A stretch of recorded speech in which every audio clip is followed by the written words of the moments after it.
Iya sebenarnya tuh aku nggak pernah mengira ataupun even mau ya bahwa akan banyak pemberitaan terhadap cerita aku waktu aku podcast sama Averdi awalnya. Terus kemarin aku juga sempat podcast sama Mas Anang, sama Mas Densu juga. Aku nggak pernah menyangka bahwa cerita ini akan dikonsumsi atau diterima oleh orang banyak. Nggak ngerti juga aku yang apa itu viral, trending, aku nggak ngerti karena aku kan memang nggak pernah lahir dari hal yang seperti ini kan. Aku memang bikin lagu, cuman kan memang cerita aku itu ya cuma sekedar sharing. Orang bertanya kemana aja, ya aku cerita pengalaman perjalanan aku cukup di situ. Tapi ternyata banyak yang menerima cerita itu jadi sebuah cerita yang dikonsumsi banyak orang. Ya aku sih alhamdulillahnya banyak yang support, walaupun aku sering cerita juga di media bahwa 12 tahun ini aku nggak cerita pengalaman hidup aku, terutama di 2010 waktu keluargaku mengalami finansial yang cukup luar biasa menurun, bangkrut lah ibaratnya. Aku sebenarnya nggak pernah mau sharing, hanya part itu sih. Jadi sebenarnya kalau dibilang dan sekarang jadi viral jadi trending, aku nggak pernah menginginkan itu dan nggak pernah mau, karena cuma sekedar sharing aja gitu.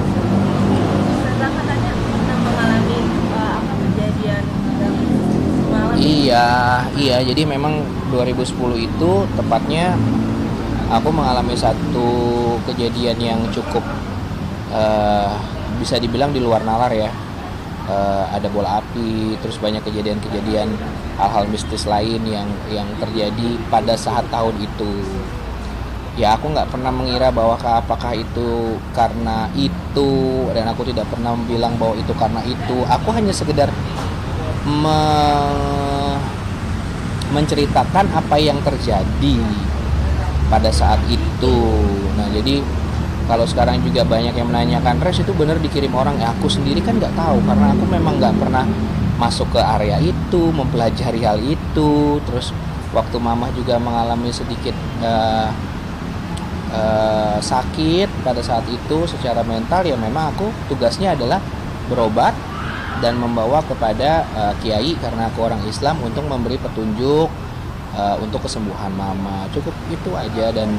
Dan ternyata banyak juga yang menjadikan ini cerita, wah bola api ini berarti gini.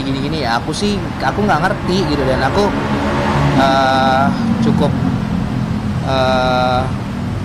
bijaksana. Mudah-mudahan aku cukup bijaksana menanggapi bahwa kalaupun apapun yang terjadi kemarin, aku sudah ikhlas. Buat aku ini sudah menjadi perjalanan hidup aku, sudah menjadi garis tangan keluarga aku.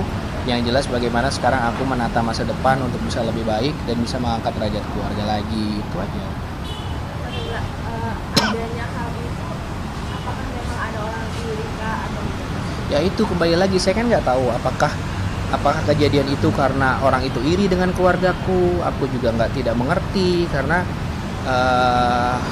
hal-hal seperti itu kan nggak pernah kita tahu ya. Maksudnya aku tahu, aku juga mempelajari. Jadi kalau dibilang orang iri kah karena orang iri, atau orang nggak suka terhadap bisnis keluargaku pada saat itu, yang nggak tahu sama sekali aku gitu. Tapi kalaupun memang itu katanya benar iri atau bagaimana, kita sekeluarga juga sudah ikhlas, kita tidak marah. Kalaupun benar itu karena hal tersebut, kita sudah menerima dengan baik dan kita lebih masuk ke dalam situasi ini sudah jadi garis tangan keluargaku.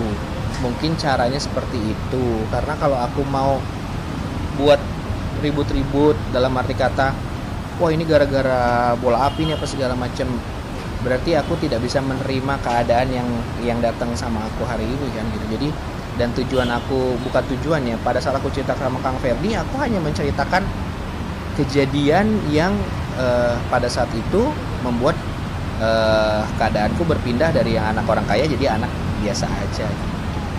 Tapi kan itu terjadi kayak seketika aja gitu.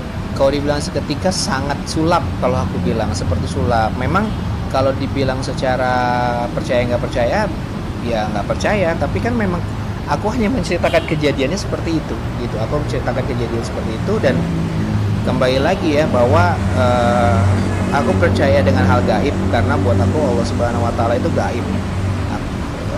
Aku percaya beliau ada di hati aku walaupun aku tidak bisa melihat secara kasat mata, tapi kembali lagi banyak reaksi-reaksi juga di YouTube terhadap ada beberapa kiai menyatakan bahwa ini itu apa segala macam. Aku cuma bisa bilang untuk diriku sendiri dan keluargaku bahwa insya Allah kita udah ikhlas apapun itu bentuknya, itu sudah menjadi bagian dari perjalanan hidup dan garis tangan aku. Memang apa aja sih Mas Reza yang berubah di sini dan hilang apa ya? Wah, dibilang hilang terutama gini. Jadi sebenarnya inti ceritanya aku itu merasa tidak nyaman sekarang karena banyak yang menganggap aku masih menjadi anak sultan. Aku masih punya kekayaan yang luar biasa. Aku cuma mau jadi diriku sendiri. Aku cuma ingin menceritakan bahwa kemarin tuh menghilang bukan karena keluar negeri, bukan karena lagi bisnis ini atau lagi bilang lagi bisnis luar negeri, udah tinggal di luar negeri. Enggak, kemarin tuh hilang ada di sini. Cuman lagi berjuang dalam keadaan karena aku bukan anak orang kaya lagi. Karena di podcast Averdi juga bilang, lo kan anak orang kaya bro, lagi kemana apa segala macam. Ya aku menjawab dong pertanyaan itu, enggak lo aku bukan anak orang kaya lagi. Ya itu kan akhirnya dia kaget. Dan sebenarnya cerita ini kan bukan cerita yang baru, cerita yang sudah bertahun. Cuman aku menceritakan bahwa kemarin tuh aku ngalami bangkrut kak, keluarga ya, sampai ternyata jadi rame seperti ini dan banyak DM ke aku mendoakan, support dan lain-lain. Karena buat aku gini, aku udah lama nggak keluar, nggak nyanyi. Tiba-tiba aku nggak mau dibilang menjadi orang yang cari sensasi. Tiba-tiba keluar bikin rame banyak orang. Menurut mereka, aku sendiri emang rame, emang apa sih, ada apa nggak? Karena buat aku kan nggak ada cerita yang bagaimana kan gitu, hanya menceritakan diriku sendiri. Kan nggak salah aku menceritakan tentang cerita. Ibaratnya ditanya, Pres dari mana? Oh tadi dari TV ini, terus tadi lewat jalan ini, jalannya aku hanya mencerita itu kan, terus jadi sebuah berita yang dikasih banyak orang. Dan tapi buat aku gini, aku alhamdulillahnya banyak DM yang masuk. Aku kemarin mau bunuh diri, lihat podcast Karesa aku nggak jadi bunuh diri. Aku kemarin udah mau begini, aku nggak jadi begini. Aku lagi bangkrut, sekarang aku maju. Buat itu, oh mungkin ini Allah buat cerita ini jadi rame karena Allah ingin kasih semangat kepada orang-orang lain melalui cerita aku. Yang aku sendiri, perasaan aku di dalam podcast nggak pernah cerita motivasi atau pengen inspirasi orang, hanya menceritakan diriku. Tapi ternyata di capture lain oleh teman-teman, dan buat aku ya itu senang. Ya alhamdulillah kalau memang itu menjadi semua semangat baru terhadap cerita aku. Ya intinya banyak di luar sana yang sedang berjuang seperti aku, ya kita berjuang sama-sama lah. Bismillah, insyaallah. Kalau bisnis yang bangkrut itu bisnis apa Mas? Jadi gini, mamaku tuh punya beberapa perusahaan, salah satunya di bidang jasa, exhibition.